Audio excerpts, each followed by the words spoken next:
ವಿದ್ಯಾರ್ಥಿಗಳೇ,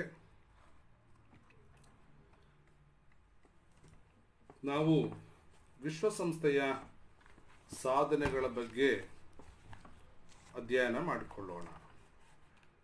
so the United Nations success, the success stories of the United Nations. Since many inception, the United Nations has performed numerous humanitarian, environmental and peacekeeping undertaking many things. ಒಂದು ವಿಶ್ವಕ್ಕೆ ದೊಡ್ಡ ಸಂಸ್ಥೆಯಾದಂಥ ಈ ವಿಶ್ವಸಂಸ್ಥೆ ಎರಡನೇ ಮಹಾಯುದ್ಧದ ನಂತರವಾಗಿ ಹಲವಾರು ಸಾಧನೆಗಳನ್ನು ಮಾಡಿದ್ದನ್ನು ನಾವು ನೋಡ್ತಾ ಇದ್ವಿ. ಹಾಗಾದ್ರೆ ಯಾವ್ಯಾವ ವಿಷಯದಲ್ಲಿ ಅದು ತನ್ನ ಸಾಧನೆ ಮಾಡಿದೆ ಅಂತ ನೋಡೋದಾದ್ರೆ ನಾವು ಒನ್ ಬೈ ಒನ್ ಚೆನ್ನಾಗಿ ಕಲಿಬಹುದು. ಆದರೆ ಒಂದು ತಿಳ್ಕೊಳ್ರಿ, ಜಗತ್ತಿನಲ್ಲಿ ಯಾವುದೇ ಸಾಧಕರು ಸಾಧನೆ ಮಾಡಿದಾಗ್ಲೂ ಸಹ ಜನ ಅವರ ಒಳ್ಳೆತನದಲ್ಲಿ ಇರುವಂಥ ಅಂಶಗಳನ್ನು ಬಿಟ್ಟು ಕೆಟ್ಟತನ್ನೇ ಹುಡುಕ್ತಾರೆ. ಅದಕ್ಕೆ ಉದಾಹರಣೆ ವಿಶ್ವಸಂಸ್ಥೆನೂ ಸಹ ಹೊರತಾಗಿಲ್ಲ. So United Nation have done the many achievements are the success, many problems have solved. So I can say many new things like providing food for the 90 million people in over 75 countries since from 1945. Assisting the more ಅಂದರೆ 75 ರಾಷ್ಟ್ರಗಳಲ್ಲಿ 90 million ಜನರಿಗೆ ಅದು ಆಹಾರವನ್ನು ಒದಗಿಸಿಕೊಟ್ಟಿದೆ. Assisting more than 35 million refugees. ಯುದ್ಧ, ದೇಶಗಳ ವಿಂಗಡಣೆ, ಭಯೋತ್ಪಾದಕನ ಚಟುವಟಿಕೆಗಳು ಹೆಚ್ಚಾದಂಥ ಹಲವು ರಾಷ್ಟ್ರಗಳಿಂದ ಜನರು ವಲಸೆ ಬಂದಂಥ ಸಮಯಗಳಲ್ಲಿ 2016ನೇ ಇಸ್ವಿ ಅಥವಾ 17ರಲ್ಲಿ ಇರಾನ್, ಇರಾಕ್ ಮತ್ತು ಗಲ್ಫ್ ರಾಷ್ಟ್ರಗಳಲ್ಲಿ ಭಯೋತ್ಪಾದನೆ ಸಂಘಟನೆಗಳ ISI ಉಗ್ರಗಾಮಿಗಳು ಆ ದೇಶದಲ್ಲಿ ಯುದ್ಧಗಳನ್ನು ಮಾಡಿದಾಗ ಲಕ್ಷಾಂತರ ಜನರು ಆ ದೇಶವನ್ನು ತೊರೆದು ಬೇರೆ ದೇಶಕ್ಕೆ ವಲಸೆ ಬಂದರು. ಅದು ಆಸ್ಟ್ರೇಲಿಯಾ ಆಗಿರ್ಬೋದು, ಇಂಗ್ಲೆಂಡ್ ಆಗಿರ್ಬೋದು, ಹತ್ತಿರದ ರಾಷ್ಟ್ರಗಳಿಗೆ. ಆಗ ಅಂಥ ಸಮಯದಲ್ಲಿ ಮಾನವೀಯತೆಯ ನೆಲೆ ಮೇರೆಗೆ ನಿರಾಶ್ರಿತರಾಗಿ ಬಂದಿರುವಂಥ ಇಂಥ ಜನರಿಗೆ ಊಟ ಮತ್ತು ವಸತಿ ಕೊಡುವುದರಲ್ಲಿ ವಿಶ್ವಸಂಸ್ಥೆ ಒಂದು ದೊಡ್ಡ ಸಾಧನೆಯನ್ನು ಮಾಡಿದೆ. ಇದರ ಜೊತೆಗೆ ಅಥಾರೈಸಿಂಗ್ 71 ಇಂಟರ್ನ್ಯಾಷನಲ್ ಪೀಸ್ ಕೀಪಿಂಗ್ ಮಿಷನ್ಸ್, ವಿಶ್ವದಲ್ಲಿ 71 ಕಡೆಗಳಲ್ಲಿ ಅಂತಾರಾಷ್ಟ್ರೀಯ ಶಾಂತಿ ಪಾಲನಾ ಪಡೆಗಳನ್ನು ನೇಮಿಸಿ ಆ ರಾಷ್ಟ್ರಗಳಲ್ಲಿ ಯುದ್ಧ ಆಗುವುದನ್ನು ತಡೆಗಟ್ಟಿದೆ. That is one of the major success of the UNO. Not only assisting the about 50 countries for year with their election. ಕೆಲವು ರಾಷ್ಟ್ರಗಳಲ್ಲಿ ಈ ರಾಷ್ಟ್ರದಲ್ಲಿ ಚುನಾವಣೆ ಆಗುವಂಥ ಸಮಯದಲ್ಲಿ ಬಹಳಷ್ಟು ಸಮಸ್ಯೆಗಳು, ಅಕ್ರಮಗಳು ನಡೀತೆ ಎಂಬುದಾಗಿ ವಿಶ್ವಸಂಸ್ಥೆಗೆ ದೂರು ಬಂದಾಗ ಅಂಥ 50 ರಾಷ್ಟ್ರಗಳಲ್ಲಿ ಪ್ರತಿ ವರ್ಷ ಹೋಗಿ ಚುನಾವಣೆ ಸಂದರ್ಭದಲ್ಲಿ ನ್ಯಾಯ, ಮುಕ್ತ ಮತ್ತು ಶಾಂತಿಯುತ ಚುನಾವಣೆ ನಡೆಸಲಿಕ್ಕೆ ಇದು ಸಹಾಯ ಮತ್ತು ನೆರವನ್ನು ಕೊಡುತ್ತೆ. See, that is one beautiful things. Not only providing the vaccination for the 58% of the children in the world, like polio, dadara, chicken pox, etc. So ವಿಶ್ವದಲ್ಲಿ ಏನು ಪೋಲಿಯೋ, ಸಿಡುಬು, ದಡಾರ ಇಂತಹ ಒಂದು ಸಾಂಕ್ರಾಮಿಕ ಕಾಯಿಲೆಗಳಿಗೆ ಮಕ್ಕಳಿಗೆ ಚುಚ್ಚುಮದ್ದು ಕೊಡೋದ್ರ ಮೂಲಕವಾಗಿ ಈ ಪೋಲಿಯೋ ಮುಕ್ತ ರಾಷ್ಟ್ರಗಳನ್ನು ಮಾಡುವಂಥ ದೃಷ್ಟಿಯಲ್ಲಿ ಸಿಡುಬು ಮುಕ್ತ, ಹಾಗೆ ಸಾರ್ಸ್ ಮುಕ್ತ, ಕ್ಷಯಮುಕ್ತ ದೇಶಗಳನ್ನು ಮಾಡುವಂಥ ಸಂದರ್ಭದಲ್ಲಿ ಇದು ಉಚಿತವಾದಂಥ ವ್ಯಾಕ್ಸಿನೇಷನ್ ಕೊಟ್ಟು ರಾಷ್ಟ್ರಗಳನ್ನು ಸಂರಕ್ಷಿಸುತ್ತೆ. ಇದು ಸಹ ಒಂದು ಒಳ್ಳೆಯ ಸಾಧನೆ. Not only helping about 30 million women in year with maternity health efforts. ಅಂದರೆ ಪ್ರತಿ ವರ್ಷ 30 ಮಿಲಿಯನ್ ಮಹಿಳೆಯರ ಈ ಮಕ್ಕಳನ್ನು ಹೇರುವಂತಹ ಒಂದು ಅಥವಾ ಶುಶ್ರೂಷತೆ ಮಾಡುವಂಥ ವಿಧಾನಕ್ಕೆ ಬೇಕಾದ ಆರೋಗ್ಯ ಪರಿಕರಣಗಳನ್ನು ಅದು ಕೊಡುತ್ತಾ ಇದೆ. ಇವತ್ತು ನೀವು ಅಂಗನವಾಡಿಗಳಲ್ಲಿ ಗರ್ಭಿಣಿ ಮಹಿಳೆಯರಿಗೆ ಕೊಡುವಂತಹ ಮಾತ್ರೆಗಳು, ಸಣ್ಣ ಪುಟ್ಟ ಚಿಕಿತ್ಸೆಗಳು, ಫಸ್ಟ್ ಏಡ್ಗಳು, ನಂತರ ಯುನಿಸೆಫಿಂದ ಬಂದಿರುವಂಥ ಮಕ್ಕಳ ಆಹಾರ, ಇವೆಲ್ಲವೂ ಸಹ ಮಹಿಳೆಯರ ಆರೋಗ್ಯ ದೃಷ್ಟಿಯಿಂದ ಕೈಗೊಂಡಂಥ ಒಂದು ಉತ್ತಮವಾದಂಥ ಸಾಧನೆ. ಇದರ ಜೊತೆಗೆ UNO protecting the human rights with 80 treaties and declaration, ಮಾನವ ಹಕ್ಕುಗಳ ಒಂದು ಸಂರಕ್ಷಣೆಗಾಗಿ ಮನುಷ್ಯರನ್ನ ಕಾಪಾಡಬೇಕೆಂಬ ಉದ್ದೇಶದಿಂದ ಸುಮಾರು 80 ಒಪ್ಪಂದಗಳನ್ನು ಮತ್ತು ಘೋಷಣೆಗಳನ್ನು ಮಾಡಿ ವಿಶ್ವದಲ್ಲಿ ಮಾನವರನ್ನು ಸಂರಕ್ಷಿಸುವಂಥ ಒಂದು ದಾಪುಗಾಲಿನ ಹತ್ರ ವಿಶ್ವಸಂಸ್ಥೆ ಕಳೆದ 75 ವರ್ಷದಲ್ಲಿ ಕೆಲಸ ಮಾಡಿದೆ ಅಂದರೆ ತಪ್ಪಾಗಲಾರದು. ಇದರ ಜೊತೆಗೆ the UNO defined codification and expand the realism of the international law governing on the legal responsibility of the states in their conduct with each other and the treatment of individual within the state boundaries. So already ಹೇಳಿದ್ದೀನಿ, ಅಂತಾರಾಷ್ಟ್ರೀಯ ಕಾನೂನುಗಳ ಉಲ್ಲಂಘನೆಯಾಗದ ರೀತಿಯಲ್ಲಿ ಕಾನೂನುಗಳ ಸಂರಕ್ಷಣೆ ಮಾಡುವಂಥ ವಿಚಾರದಲ್ಲಿಯೂ ಅದು ತನ್ನ ದಾಪುಗಾಲಿಟ್ಟಿದೆ. ಮತ್ತು ವಿಶ್ವಸಂಸ್ಥೆಯ international court of justice as A positive effect, ಅಂತಾರಾಷ್ಟ್ರೀಯ ನ್ಯಾಯಾಲಯದ ಒಂದು ಪರಿಣಾಮಾತ್ಮಕವಾದಂಥ ಒಂದು ಕೆಲಸದ ನಿಮಿತ್ತವಾಗಿ development of the international law and the propagation of the principle of the sovereignty, non-concrete human rights and the right of the extension and self-defense of the state. ಇಲ್ಲಿ ಪ್ರತಿ ದೇಶದ ಸಾರ್ವಭೌಮತೆ, ನಂತರವಾಗಿ ಯುದ್ಧಗಳನ್ನು ತಡೆಗಟ್ಟುವುದು, ಮಾನವ ಹಕ್ಕುಗಳ ಸಂರಕ್ಷಣೆ ಮಾಡುವಂಥದ್ದು, ದೇಶದ ಭದ್ರತೆಗೆ ಏನೆಲ್ಲ ಬೇಕೋ ಅದನ್ನು ಸಹ ಅಂತಾರಾಷ್ಟ್ರೀಯ ನ್ಯಾಯಾಲಯವು ಸಹ ಬಗೆಹರಿಸಿದೆ. ಅನೇಕ ಸಮಯ ಒಂದು ದೇಶದ ಮೀನುಗಾರರು ಬೇರೆ ದೇಶಕ್ಕೆ ಹೋದಾಗ ಅಲ್ಲಿ ಅವರು ಅರೆಸ್ಟ್ ಮಾಡ್ತಾರೆ. ಗಡಿ ದಾಟಿ ಹೋದಂಥ ಸಂದರ್ಭದಲ್ಲಿ ಆಗುವಂಥ ಸಮಸ್ಯೆಗಳನ್ನು ಅದು ಪರಿಣಾಮಕಾರಿಯಾಗಿ ಮಾಡ್ತಾ ಇದೆ. Not only the IJC international court of justice provides an additional option for the state to settle their dispute peacefully. So what are the dispute? It is for the fishers or the boundary issues, or the somebody as migrated from the one nation to other nation. During that time, the United ICJ to settle their dispute peaceful way through intervention of the third party, and this has reduced the threat of the open war. ಈ ಮೂಲಕವಾಗಿ ದೇಶ ನಡೆಯುವ ಯುದ್ಧ ಆಗೋದನ್ನು ತಡೆಗಟ್ಟುತ್ತೆ. ಈಗ 1962 ಅಲ್ಲಿ Cuba ಬಿಕ್ಕಟ್ಟಾಯಿತು. ಕ್ಯೂಬಾದಲ್ಲಿ ಆದಂಥ ಒಂದು ಬಿಕ್ಕಟ್ಟನ್ನು ಇದೇನು ಮಾಡುತ್ತಪ್ಪ ಅಂತಂದರೆ ವಿಶ್ವಸಂಸ್ಥೆ ತಾನೇ ಮುಂದಾಳತ್ವದಲ್ಲಿ ಅದನ್ನು ಬಗೆಹರಿಸುತ್ತೆ. ಮುಂದೆ 1991ರಲ್ಲಿ ನಿಮಗೆ ಗೊತ್ತಿದೆ, ಪ್ಯಾಲೆಸ್ಟೈನ್ ಮತ್ತು ಇಸ್ರೇಲ್ ನಡುವೆ ಈಗಲೂ ಸಹ ಅದು ಒಂದು ರೀತಿಯ ಬಿಕ್ಕಟ್ಟಿದೆ. ಮಧ್ಯಪ್ರಾಚ್ಯ ರಾಷ್ಟ್ರದಲ್ಲಿ ಶಾಂತಿ ಒಪ್ಪಂದ ಮಾಡಿತ್ತು ಅವತ್ತು, ಆದರೂ ಅದು ಪೂರ್ಣವಾಗಿ ಬಗೆಹರಿದಿಲ್ಲ.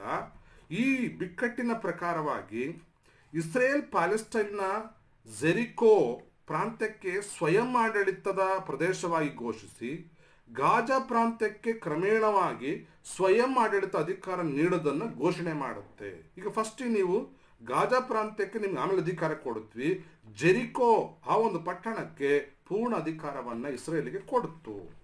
ಹೀಗೆ ವಿವಿಧ ರಾಷ್ಟ್ರ ನಡೆಯುವಂಥ ವೈಮನಸ್ಸನ್ನು ಸಂಧಾನದ ಮೂಲಕವಾಗಿ ಬಗೆಹರಿಸಿದಂಥ ಒಂದು ಸಾಧನೆ. 20 ವರ್ಷದ ನಡುವಿನ ಒಂದು ಜಗಳ ಇರುತ್ತೆ ಇಸ್ರೇಲ್ ಮತ್ತು ಪ್ಯಾಲೆಸ್ಟೈನ್ ನಡುವೆ, ಅದನ್ನು ಬಗೆಹರಿಸಿದ್ದಾರೆ. ಈಗಲೂ ಸಹ ಗಾಜಾ ಪಟ್ಟಿ ಒಳಗಡೆ ಇತ್ತೀಚೆಗೆ ಅಲ್ಲಿ ಯುದ್ಧ ಆದುದನ್ನು ಸಹ ನಾವು ನೆನಪು ಮಾಡಿಕೊಳ್ಳಬಹುದು. ಇನ್ 1948 ಪ್ಯಾಲೆಸ್ಟೈನ್ ಒಂದು ಸಣ್ಣ ಅರಬ್ ರಾಷ್ಟ್ರವಾಗಿದ್ದು ಸಾಕಷ್ಟು ಮುಸ್ಲಿಂ ಇರುತ್ತಾರೆ. ಆದರೆ ಈ ಮುಸ್ಲಿಮರಿಗೂ ಮತ್ತು ಯಹೂದಿಗಳಿಗೂ, ಇಸ್ರೇಲ್ನ ಯಹೂದಿಗಳಿಗೆ ಯಾವಾಗಲೂ ಒಂದು ತಿಕ್ಕಾಟ ಇದೆ.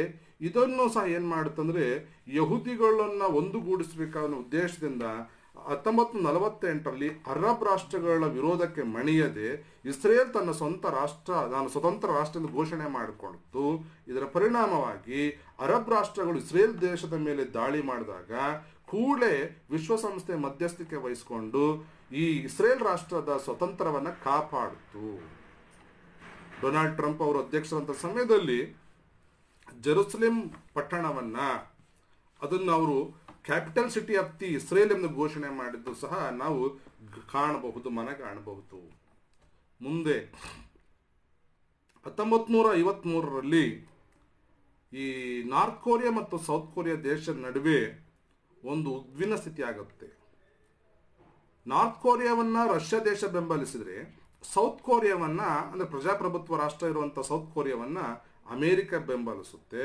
ಹೀಗಾಗಿ ಎರಡು ಶಕ್ತಿ ಬಣಗಳ ಒಂದು ಪ್ರಭಾವದಿಂದಾಗಿ ಅಂತಾರಾಷ್ಟ್ರೀಯ ಸಂಬಂಧಗಳು ಕೆಟ್ಟೋಗುತ್ತವೆಂದು ಹೇಳಿ ಕೊನೆಗೆ ಯುದ್ಧವನ್ನು ಕೊನೆಗಾಣಿಸಿ 17ನೇ ಅಕ್ಷಾಂಶ ರೇಖೆಯ ಮೇರೆಗೆ ಎರಡು ವಿಭಜನೆ ಮಾಡ್ತಾರೆ.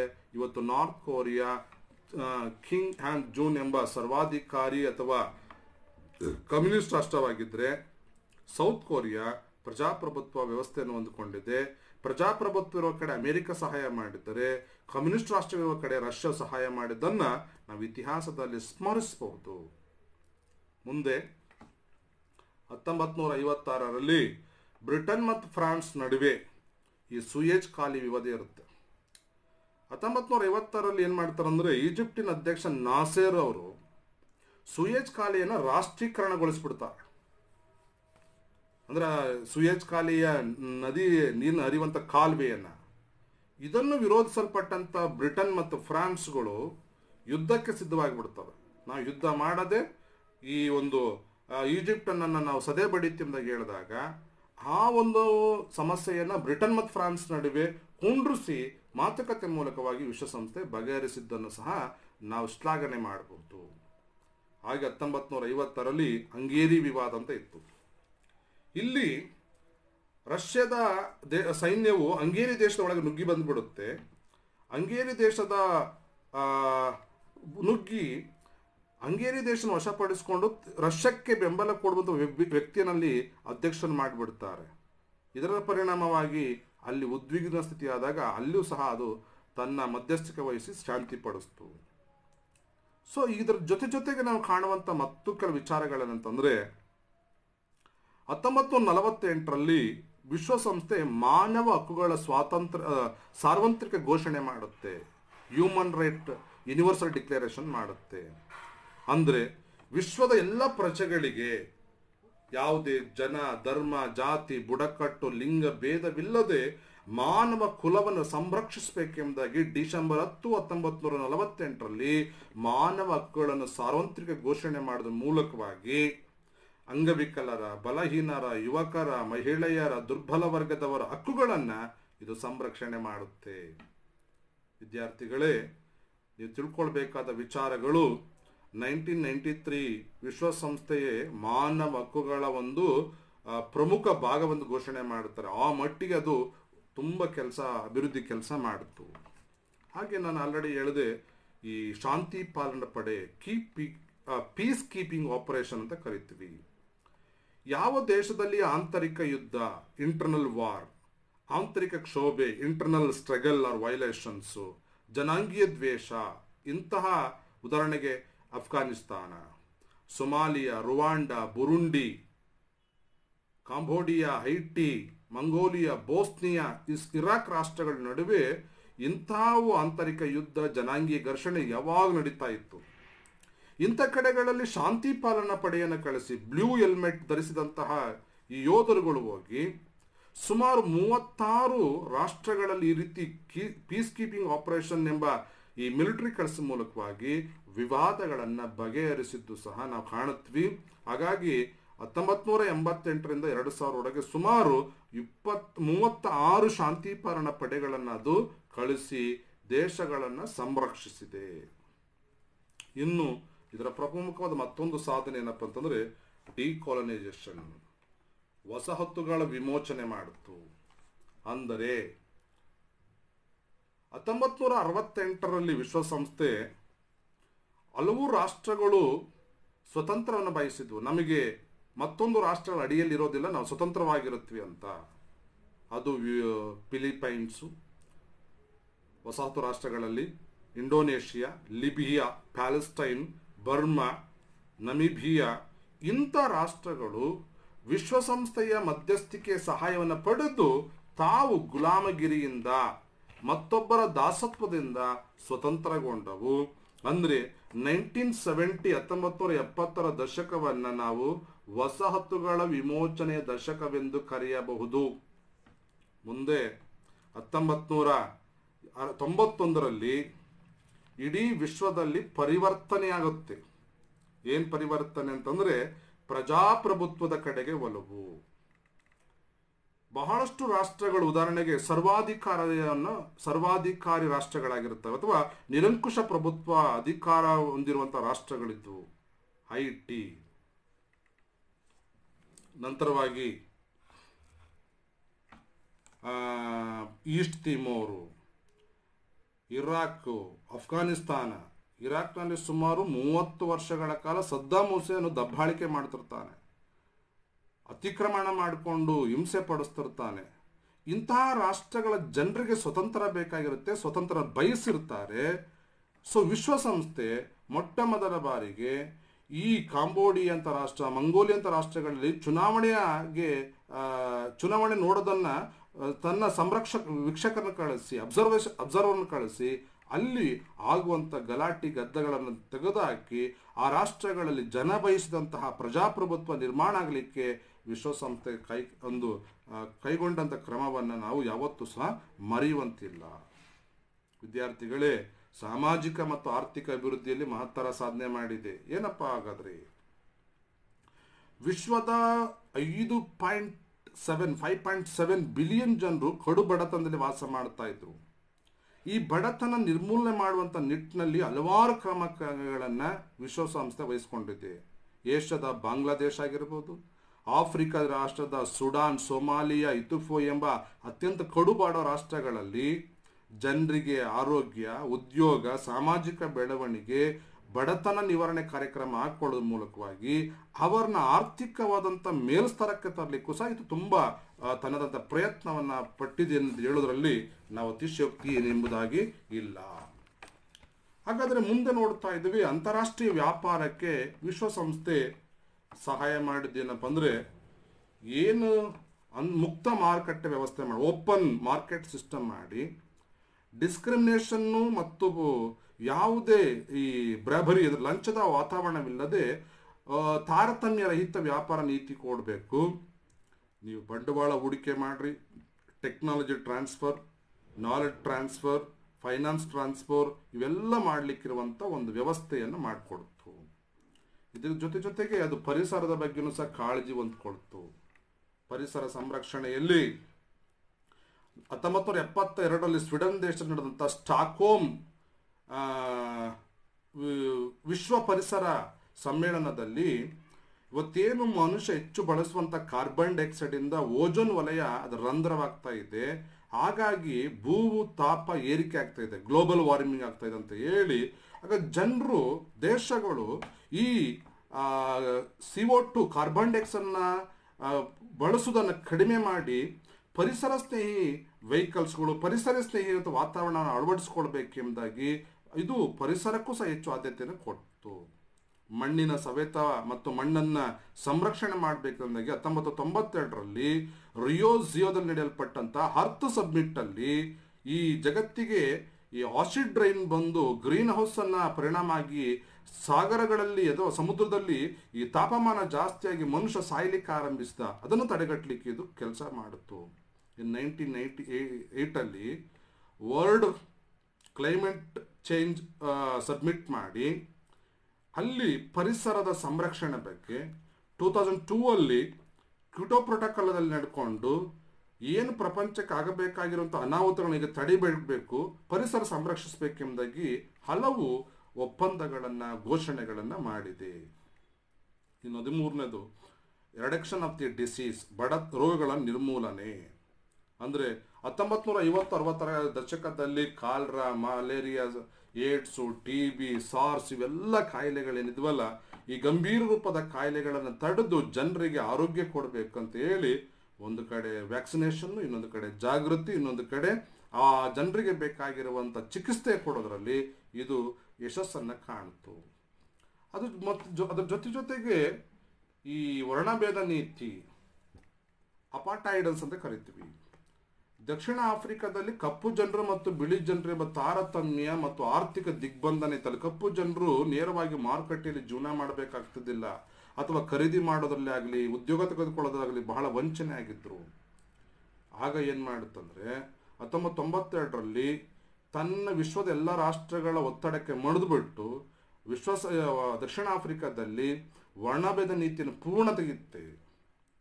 ಯಾವುದೇ ಕಾರಣಕ್ಕೂ ಬಿಳಿಯರು ಕಪ್ಪು ಎಂಬುದಾಗಿ ಭೇದ ಮಾಡೋಂಗಿಲ್ಲ, ಮಾನವರೆಲ್ಲರೂ ಸಮಾನ ಎಂಬ ತತ್ವ ಇಟ್ಕೊಂಡು ಅಲ್ಲಿ ಅವರಿಗೆ ಉತ್ತಮವಾದಂಥ ವ್ಯವಸ್ಥೆ ಮಾಡಿಕೊಟ್ಟ ನಿಮಿತ್ತ 93ರಲ್ಲಿ ವರ್ಣರಹಿತ ಚುನಾವಣೆ ನಡೆದು, ಯಾವುದೇ ಬಿಳಿ ಕಪ್ಪನ್ನು ಬಿಟ್ಟು ಎಲ್ಲ ರಹಿತ ಚುನಾವಣೆ ನಡೆದು ಆಫ್ರಿಕನ್ ನ್ಯಾಷನಲ್ ಕಾಂಗ್ರೆಸ್ ಪಕ್ಷದ ನೆಲ್ಸನ್ ಮ್ಯಾಂಡೆಲಾ ಅವರು ಸ್ವತಂತ್ರ ದಕ್ಷಿಣ ಆಫ್ರಿಕಾದ ಮೊಟ್ಟ ಮೊದಲ ಅಧ್ಯಕ್ಷರಾದರು. ಇವರು ಕಪ್ಪು ವರ್ಣೀಯರು ಎಂಬುದಾಗಿ ಹೇಳೋದು ಸಹ ಒಂದು ವಿಶೇಷತೆಯಾಗಿದೆ. ಹಾಗೆ ಮಹಿಳೆಯರ ಬಗ್ಗೆ ಹಲವಾರು ಕಾರ್ಯಕ್ರಮ ಹಾಕಿದ್ರು, ಅವರ ಸಾಗಾಟ ಮತ್ತು ಅವರಿಗೆ ಆಗುವಂಥ ಶೋಷಣೆ ತಡೆಗಟ್ಟಬೇಕಂತ. ಮತ್ತು ವಿಶ್ವದ ಏಕೈಕ the only global forum it is UNO. ಅಂದರೆ 1945 ಸ್ಥಾಪನೆ ಆದಂಥ ದಿನದಿಂದ ಇವತ್ತಿನವರೆಗೆ ನಾನಾ ಪ್ರಾಂತ್ಯ, ಧರ್ಮ, ಭಾಷೆ, ಲಿಂಗ ಭೇದ ಎಣಿಸದೆ ಎಲ್ಲರಿಗೂ ಒಂದು ಒಳ್ಳೆ ವೇದಿಕೆ, ಸಮಸ್ಯೆ ಬಂದಾಗ ಸಮಸ್ಯೆಯನ್ನು ಹೇಳ್ಕೊಳ್ಳಿಕ್ಕಿರುವಂಥ ವೇದಿಕೆನೇ ಈ ಒಂದು ವಿಶ್ವಸಂಸ್ಥೆ. ಸ್ವಿಟ್ಜರ್ಲ್ಯಾಂಡಲ್ಲಿ ಜನಮತದ ಮೇರೆಗೆ ಅಲ್ಲಿನ ಪ್ರಜೆಗಳು ವಿಶ್ವಸಂಸ್ಥೆ ನಾವು ಸೇರಬೇಕೆಂಬ ಹಂಬಲ ಕೊಟ್ಟಿದ್ದಾರೆ. ಯಾಕಂದರೆ ಸ್ವಿಟ್ಜರ್ಲ್ಯಾಂಡು ಬಹಳ ದಿನಗಳ ಕಾಲ ಅದು ಈ ವಿಶ್ವಸಂಸ್ಥೆಗೆ ಬರಲಿಕ್ಕೆ ಇಷ್ಟಪಡುತ್ತಿಲ್ಲ. ಕೊನೆಗೆ ಜನ ಏನು ಮಾಡ್ತಾರೆ ಅಂದರೆ ಅಲ್ಲಿ ವೋಟ್ ಮಾಡಿ, ಸೊ ರೆಫರೆಂಡಮ್ ಮಾಡಿಕೊಂಡು ಕೊನೆಗೆ ಇಲ್ಲಿ ಸೇರುವಂಥ ವ್ಯವಸ್ಥೆಯನ್ನು ನೋಡಿದ್ವಿ. ಇದಿಷ್ಟು ವಿಶ್ವಸಂಸ್ಥೆಯ ಸಾಧನೆಗಳು.